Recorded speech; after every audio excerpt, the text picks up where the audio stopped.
Louise, hey film, hey interview, take one. Well, the simple part that most people don't understand is that every thought we think and every word we speak is creating our future. It's as though our thoughts go out into the universe and are accepted and brought back to us as experience. Now that is a very simple thing, but most people don't get it. They don't understand it. They've never heard it before and they think it's ridiculous. But if you can really accept the fact that every time you think a thought and every time you speak a word, you are literally painting your future, making your dinner, whatever you want to call it, you are creating. And you're creating your own life. And this is simple, but it's not easy to accept. But once you accept it, then you can start deliberately creating what you want in your life. And you begin to be aware of what you don't want in your life and how you are contributing to it.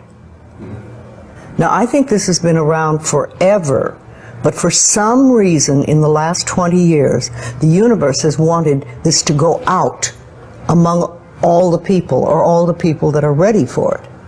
See, most of us just think, and we don't pay any attention to what we're thinking. We're just doing it. But that's something you need to train yourself to do, to begin to train yourself to be aware of what you're thinking. And one of the ways to do that is to periodically say to yourself, what am I thinking? Would I like this thought to create my life? Would I like to have the experience that this thought could bring to me? Now, it takes a while to do that, but even if we could begin on the smallest level to be aware of our thinking, we can start to make changes.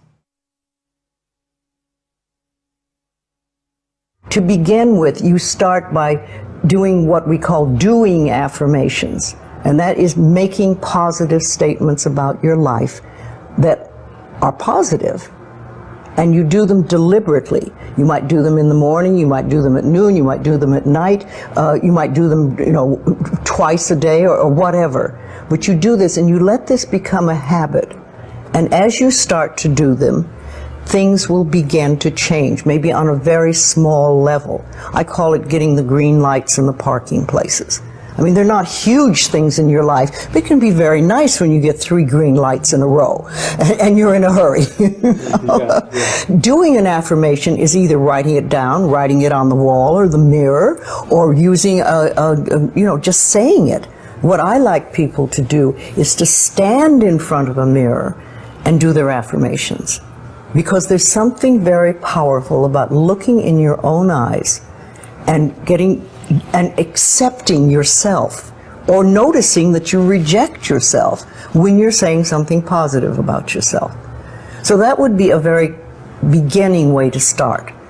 Say in the morning, you get up in the morning, you go to the mirror, and this is a big one, and it's hard for lots of people. But you look in the mirror and I say, I love you. I really, really love you. And to begin with, that can be so hard for people because they think of all the things that they think are wrong with them. But if you can start your day saying that, it's very powerful. Remember, I'd like to think the universe is listening to everything you say and everything you think and saying, okay, you can get that. So then it starts to bring you in and bring things into you. And I know this sounds far-fetched, but it's amazing how it works. If you do a good general positive statement for yourself, the universe will figure out how to manifest that, how to bring that about in your life. So things could happen that you wouldn't expect at all, but they will happen. If you think of doing your positive affirmations is like planting a seed in the ground. It's not necessarily true at the moment, but it is something you want to have be true.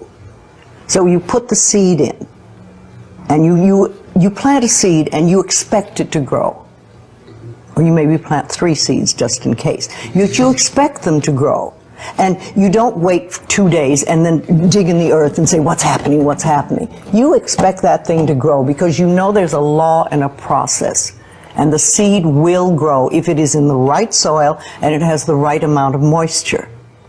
Making it really a habit and doing it every day. Doing something every morning when you wake up, that's a really good time. And another good time is when you go to sleep at night. And gratitude works a lot. Just being grateful for everything. The more, I always say the universe loves gratitude. The more you're grateful for what the good is in your life, the more good you get to be grateful about. Mm-hmm. And it's like, you know, if somebody gives you a present or gives me a present and I say, oh my God, I hate that color and it doesn't fit, and you know, that person will never give me another present. But if you say, oh, it's wonderful and thank you, I really adore it, it's great, that person is probably going to want to buy you a present every time they see something they think you would like. And it's like that with the universe. The universe loves gratitude.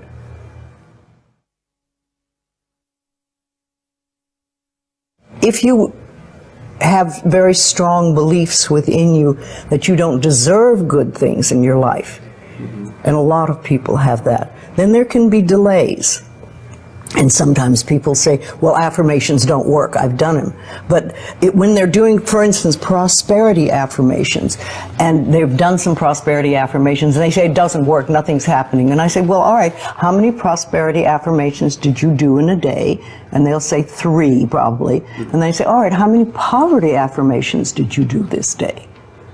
And that could be 300, depending on where you're coming from and what is running through your mind. See, I have this, one of my thoughts about life is that only good lies before me. And I've been saying this for many years. So it doesn't really matter to me what happens in life, because I know it's going to be good. Well, there are lots of things you can do to help you become more conscious of what is going on. And because so many of our belief systems really are unconscious or subconscious, we're not aware of them. They're just things that were bred into us as we were children, is to take a little time to figure out what they are. And I always say a really good exercise is to take a big sheet of paper and write on top of it, say, what I think about men. And then another one, what I think about women, what do I think about money, what do I think about any subject you can think of. And just write all the things that come out of your thoughts. And whether they sound good or not, just write them down. And any one subject, if you just write them all down and then look at them and see how many are positive and how many are negative. And if you can take those negative ones and turn them around, make them into positive affirmations, then you can start clearing up what you believe about, say, money that is not positive for you, and or is keeping you from bringing money in. And you can do that with lots of things in your life, so you can really begin to realize what you do believe about these things. So you can't change your thoughts if you don't know what your thoughts are. There is a law of thinking, and we are beginning to learn about it. And it is like a computer. If you have this gorgeous computer put in front of you, and you don't know what to do with it, it's a piece of junk. But if you learn the language of the computer, miracles happen. And that is what the law of thinking is. When you learn how it works, miracles happen. What you think and what you believe is what will come true for you. Your thoughts create your life. It's that simple. And when we can get that, we can make enormous changes.